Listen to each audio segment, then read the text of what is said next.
Hello and good morning. Welcome to this Monday morning reading. This is the weekly reading, and I have camera problems yet again. I don't seem to be able to get around the camera problems today. Every time I start my camera, it glitches, and it does that. I've started this video at least 12 times now in order to try and get that early glitch out, and it hasn't worked. So we're just going to leave it in. So if the camera glitches again, I do apologize. Couple of different things. First of all, camera glitches, real thing. We're just going to deal with it and move on with life. It's part of reality. Nothing in life is 100% perfect. What else? We are dealing with severe geomagnetic storms as well as incoming CMEs. So that also has the potential to affect us, affect our equipment, affect the people around us, and affect Mother Earth herself, including increased seismicity, volcanic activity, and just potentially some elevated tempers. So just a heads up there to everyone about what is in the energies this week. And that's entirely why we are here this week, is to look at and explore energies that are going to be influencing us this week. So let's get started. For those of you who are new here, please feel free to skip ahead and jump into the timestamp to select your deck this week. And for those of you who are new, a warm welcome. You are always welcome here.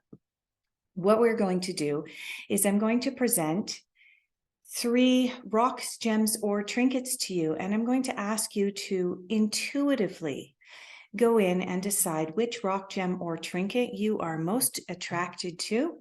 And then I'm going to pull a couple of cards from the deck that the rock, gem, or trinket is assigned to. I have already cleansed and cleared the decks, and I've also myself intuitively seen which rocks, gems, or trinkets were attracted to which decks and vice versa. Once you have selected your deck, I will have timestamps down below for you to jump around if you're pressed for time. Although I do encourage you to watch all 3 videos, because very often, as we're all on planet Earth, all is one, and we all share a lot of energies, there are synchronicities and similarities between the readings. All right. Just a reminder, these are general readings. We're going to look at the dominant energy as well as the shadow energy for this week. Shadow energies are energies that bubble and brew just below the surface. It's something that perhaps you're not aware of, but may influence your life this week. And so if you are made aware of it, when those energies begin to bubble or brew to the surface, you can look at them and go, I knew this was coming. All right, I'm prepared. All right. So let's get started with the meditative portion and the selecting portion. If you want to just find a comfortable place to sit down or lie down if you want, this will only take about 2 or 3 minutes. And begin to relax. Begin to pay attention to your breathing. When you take a deep inhale in, you can imagine that inhale as clean, clear air circulating through your body and picking up anything that no longer serves your highest good, including stress and tension. And then exhale with intention and exhale out all of that extra stress and tension and anything else that no longer serves you. And then connect again with beautiful, cleansing, clear light, and inhale it deep into your body, into your lungs and your stomach. And allow it to circulate for just a moment, collecting up anything that no longer serves you.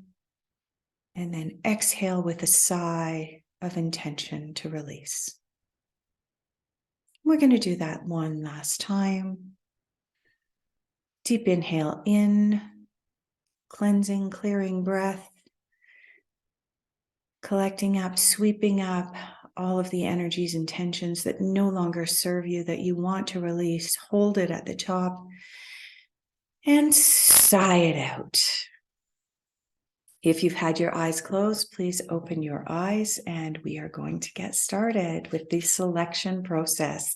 I do recommend that you hold off until you've seen all 3 rocks, gems, or trinkets before you make your final decision. All right, so our first rock, gem, or trinket this week is a Lapis Lazuli ball. And you can see that this ball has little sparkles in it that glint in the sunlight. So if you are attracted towards this Lapis Lazuli ball, I'll be pulling cards for you from deck number 1. In honor of all of the Pisceans whose birthdays were in the month of February, we are still using an amethyst on this almost the last day of February. So if you are drawn towards this raw piece of amethyst, I'll be pulling cards for you from deck number 2. And moving along, we're going to use this Herkimer diamond. Oops, almost dropped it. We're going to be using this Herkimer diamond. And if you are drawn towards the Herkimer diamond, I'll be pulling cards for you from deck number 3 this week. Okay, so again, make your choice. We have the Lapis Lazuli ball. We have amethyst. And we have the Herkimer diamond. All right, without any further ado, let's get started. For those of you who selected the Lapis Lazuli ball, I will be pulling cards for you from the Fairy deck by Radley Valentine. So I have, normally I would set that rock, gem, or trinket right in front of the cards, but being a ball, I don't want it rolling off my desk and getting broken, so it's inside the box. Okay, let's tap into the energies of those who selected the Lapis Lazuli ball this week, and let's pull 1 or 2 cards for the dominant energy while leaving shadow energy on the bottom of the deck for us. Okay, fairies, what have you got for us? Is there anything else? Oops, there one more there. Is there anything else? No. Okay. Excuse me while I pick your cards up off the floor. It's a common occurrence. Okay, let's see what energies we are looking at for you this week. Those of you who selected the Lapis Lazuli ball, we have really, really exciting cards here for you this week. We have the World. Beautiful, beautiful card coming in for you. This card is a card of the world is your oyster. What you put out, you get back. So there is a little bit of a karmic aspect to this card as well, but this is a card of success. This is a card of if you ask for it, you will get it, and therefore be careful what you ask for. These are all indicated with the energies for you this week, those of you that had selected the Lapis Lazuli ball. You can have it all. You can have what you want. Now, there is a couple of caveats to what came up for you. The World card is indicating you have the freedom to go in whatever direction you want. The world is your oyster. Move along ahead. Your journey is in a good place. This can also signify the ending of one journey and the beginning of a new journey. This card can indicate for some of you the completion of a cycle. But what I'm sensing is that for most of you this week in particular, this card is indicating that there are opportunities coming your way and that you can be successful, but you do have to be a little careful as to what you wish for, because the world is ready to give you what you want. So now the Four of Autumn, also known as the Four of Pentacles, is right next to this card.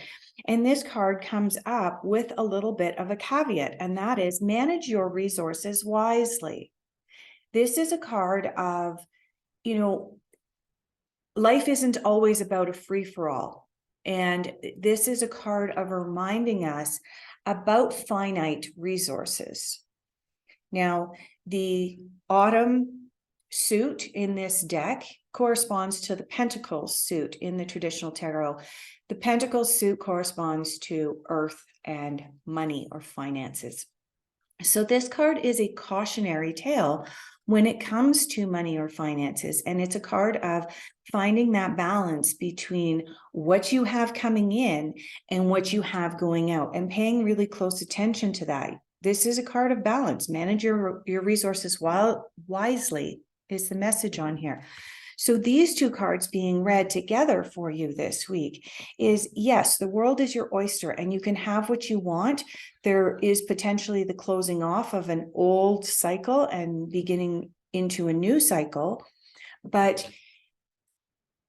as you're doing this and as you recognize that the world, you can have everything you want, you have to keep in mind that in particular, when it comes to Pentacles or Autumn or the earth symbols or the earth symbology here as it pertains to the tarot, there are finite resources out there when you are moving towards your world, right? And so sometimes there's a timing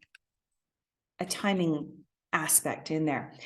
Now, having said that, the next card that you got is the Seven of the Major Arcana, which is the Chariot. Success comes from dedication and discipline. It does indicate that something is coming towards you. And usually when this card appears for us, it means that something is charging into our life. It can indicate both a positive or a negative, depending on the cards that are surrounding it. Now, in the case of this particular reading, the two cards that are surrounding the Chariot are both from Pentacles or Autumn. Both pertain to money and finances. Like I said, the Four is about managing your resources wisely, and the Prince of Autumn, oh, there we go. Look at our camera. Huh? Isn't this fun? I do apologize for my camera, as I mentioned at the beginning. Technology. Okay, backing up just a little bit. So surrounding this Chariot is Pentacles on both sides. We have the Four of Pentacles and we have the Prince of Pentacles. And both of these Pentacle cards or Autumn cards are indicating caution when it comes to finances and the earthly realm. So I'll just read to you what's on the Prince of Autumn. Cautious but wise action, meticulous attention to detail, and being kind to others. So what this is saying, I'm going to pick up the final card here and add it to the end so that we can read them in the order in which they came up. The world is your oyster. You can have what you want. There is an ending of one cycle so that you can move into something new, something beautiful. It's a reminder that you can manifest whatever you want, but be careful what you wish for. Just as, the story of Aladdin's lamp comes in. With the Four of Autumn coming up here, you're reminded that, yes, you can have the world, but finances in particular is a finite resources. So make sure that you are managing your finances in a practical way this week, shall we say. Okay. You do have something new charging in towards you, some changes. The Chariot usually indicates that what is coming in for you is positive, but you do have Pentacles on either side, and both of the Pentacles, both the Prince as well as the Four, are indicating to maybe be cautious with your spending this week. That's not saying don't go out and spend money, but it is saying, do you really need the designer purse worth $1,200, or can you buy the knockoff for $85? Especially if things are, maybe a little bit tight. So, you can still have the world, but pay attention to your finances because there are good things that are charging into your life right now. Let's have a look at the shadow energy for you this week. The shadow energy is the card on the bottom of the deck. Let's just have a look at what's here.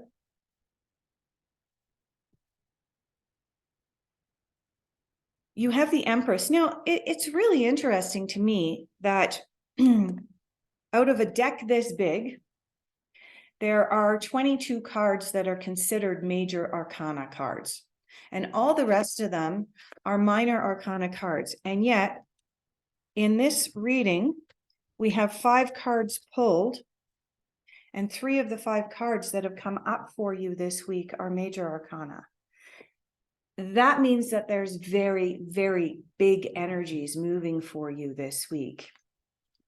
The Empress is the card that has come up for you as your shadow this week.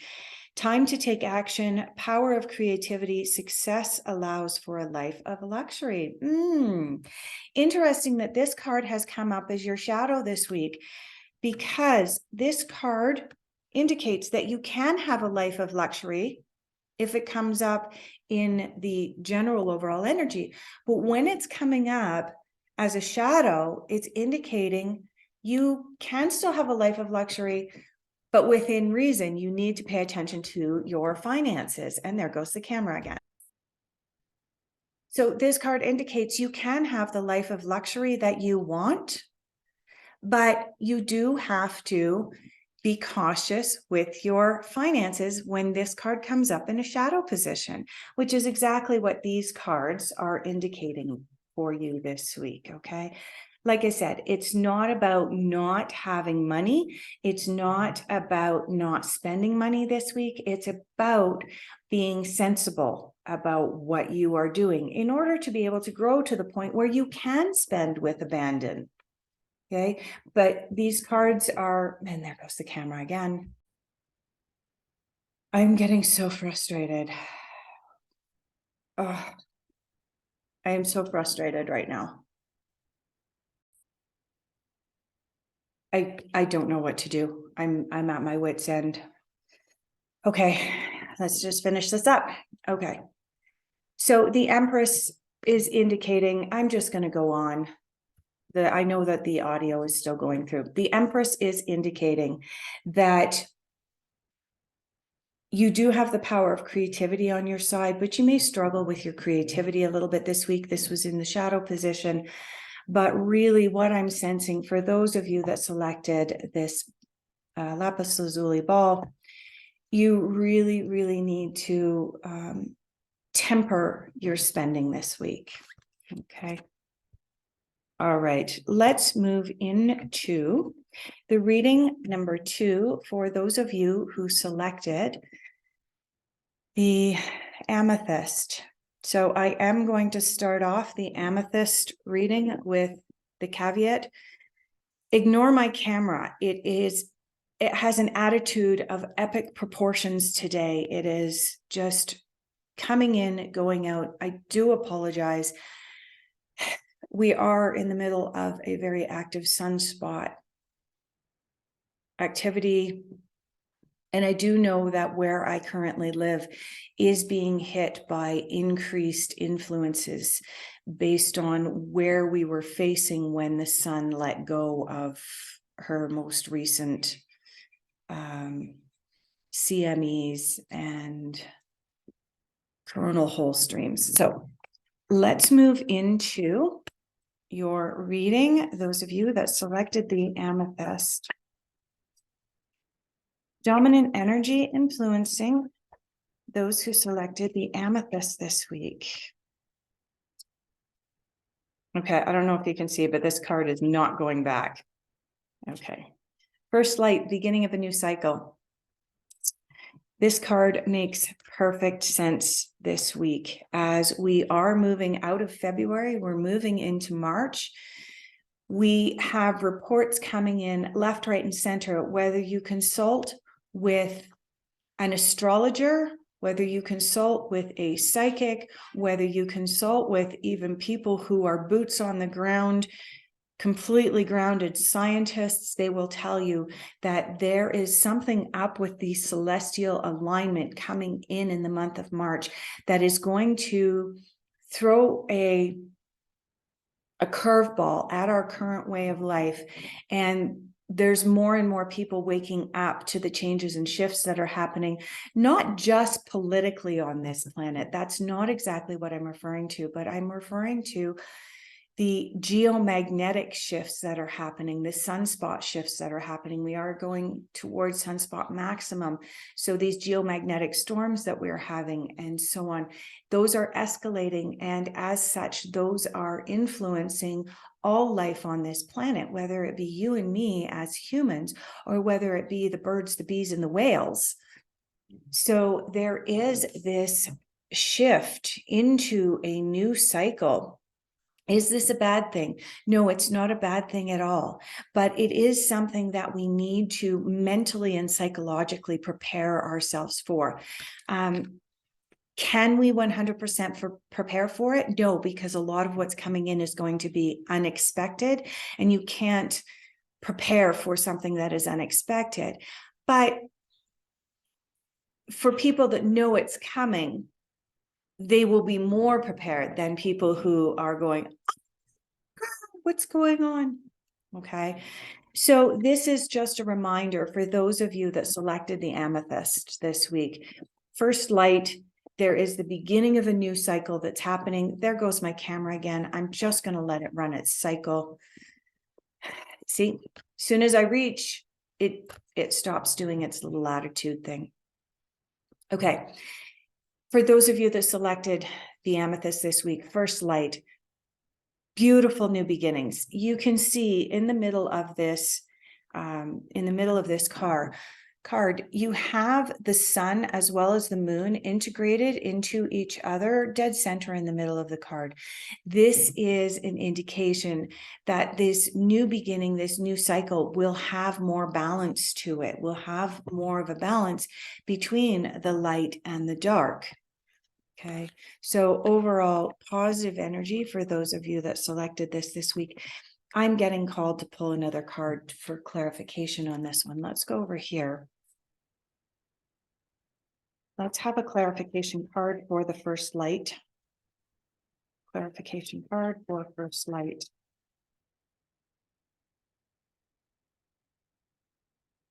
Yep, there's one. Okay, we'll take that and we'll have a look at that card.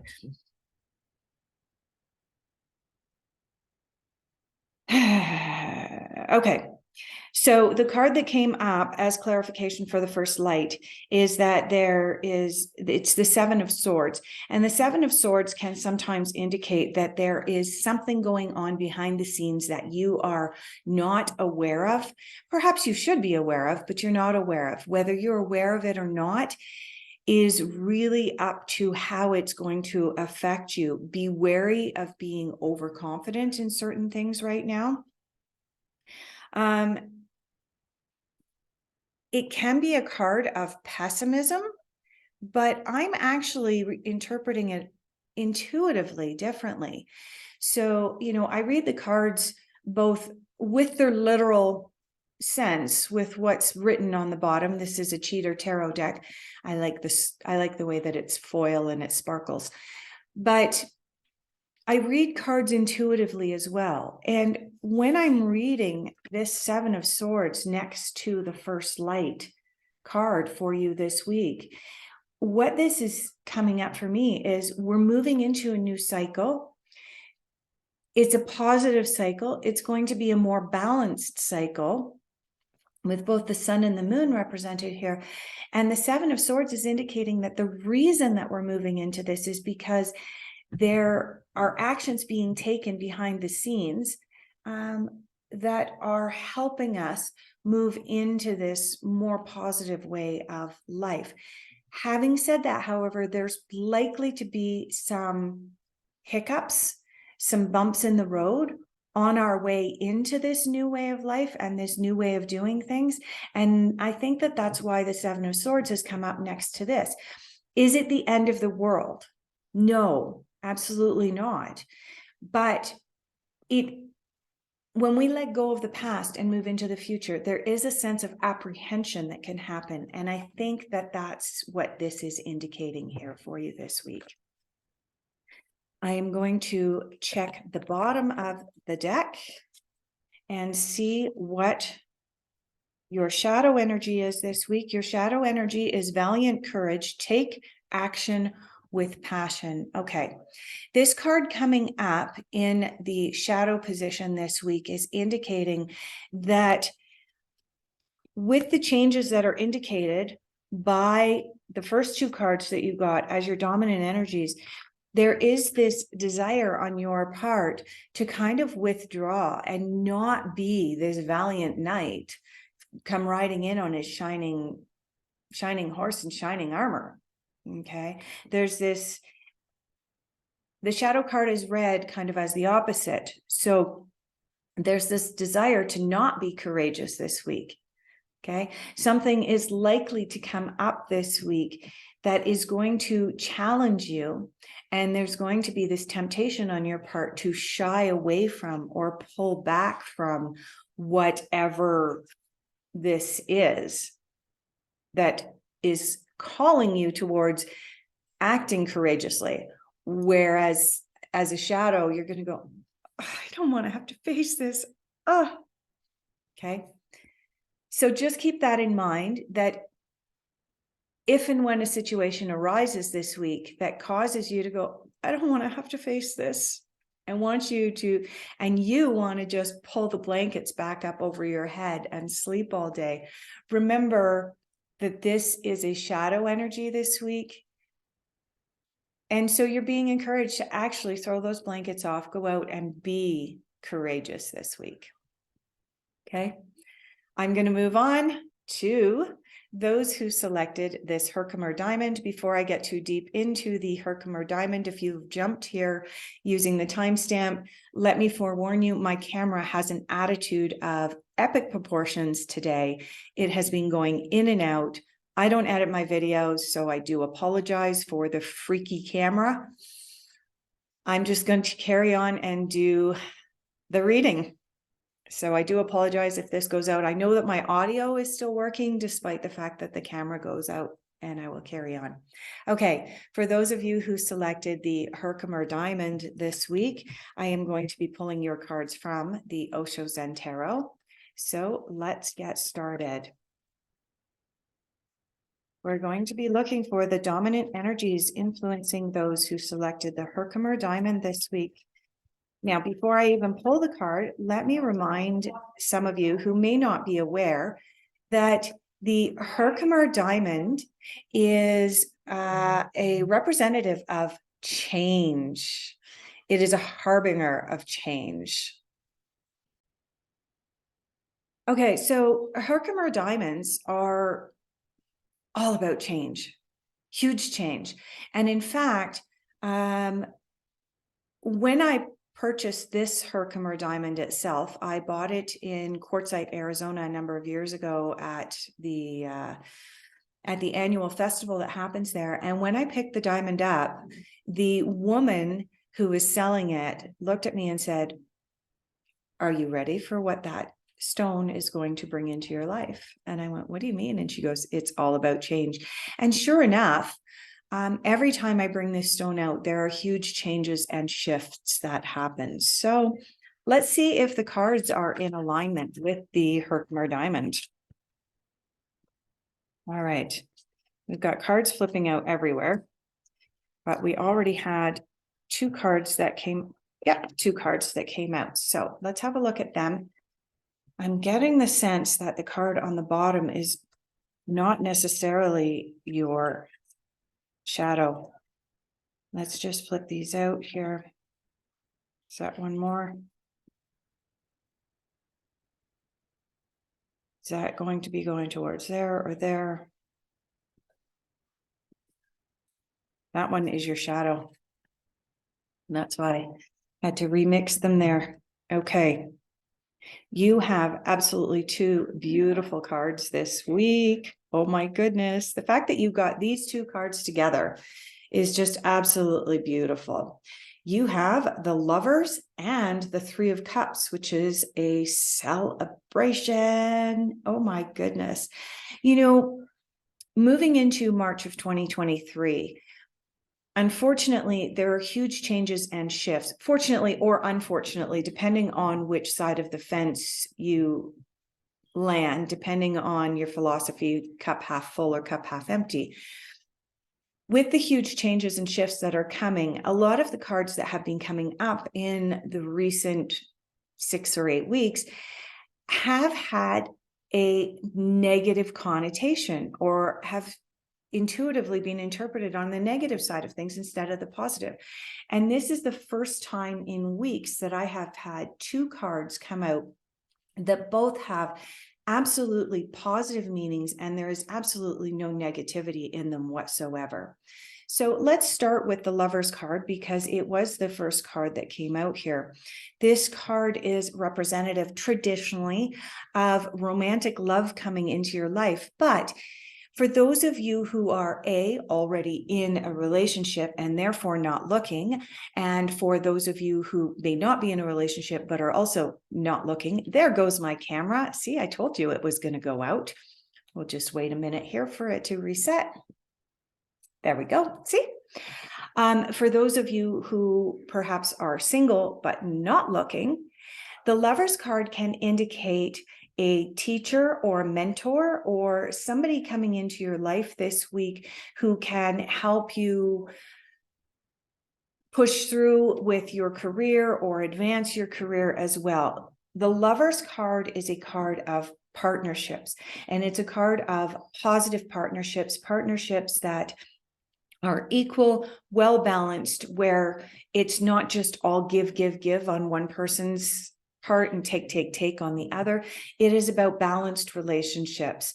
And so this is a beautiful card, whether you're in a relationship already or not. This is about relationships in general, whether they're romantic or not. Okay. And then you've got the Three of Cups right next to it. And the Three of Cups is a representation of celebration. You can notice the 3 women on the card who are dancing happily in the rain. Overall, I mean, there's not a whole lot else I can say about this card other than, wow, positivity coming into your life. Now that can indicate, with the changes and shifts we are expecting moving into March, that this may be a huge shift and a huge surprise for some of you, especially with the Herkimer diamond being associated with this particular reading. But wow, just positivity. So this week, watch for energy of celebration, go out and dance in the rain if that's your thing, and watch for your partnerships. And, if you're already in a relationship, a romantic relationship, watch for something in that relationship to shift into a more positive thing, a more positive energy, a more positive way of things panning out in your relationship. And like I said, if you're single and looking, it could indicate that someone new is coming into your life. If you're single and not looking, watch for the potential for a business relationship, somebody who can come into your life that you're going to have a symbiotic relationship with regards to business, and then celebrate that. Let's have a look at what the shadow energy that's come up for you is. The 8 of Cups. The shadow energy is about letting go. Okay. So this week, in order to move into these new relationships and into these new energies, the energy of the Lovers and new relationships, potentially business relationships for some of you, and potentially romantic relationships for others. And in order to move into this celebration, guess what you guys need to do? You need to let go of the past. Let go of the old way of doing things. Okay. So this goes for both a romantic relationship and a business relationship. This card indicates someone new coming into your life or a shift in your current relationship in order for there to be improvements. But The reality is this card is saying, if you keep doing things the same way that you've always done them in the past, if you hold on to the past, then ultimately, at some point in the future, I'm going to be pulling cards for you that are going to indicate that this is perhaps on a rocky road because you tried to do things the same way that you always did them. You know, it's that old saying, doing things over and over and over again the same way and expecting a different result is the definition of insanity. So if you want your relationships to have a different outcome from the outcomes that they've had in the past, let go. Let go of the past and do things differently this week. Okay. All right. Thank you so much for sticking with me right to the end with all of my camera issues. I greatly appreciate every single one of you, and I will see you next week. I will be coming to you from Veracruz, Mexico next week. My son and I are on our way up there for a conference. Very excited about that. So yeah, thank you so much for being here. See you next week. Oh, where's the stop button? There we go. Bye-bye.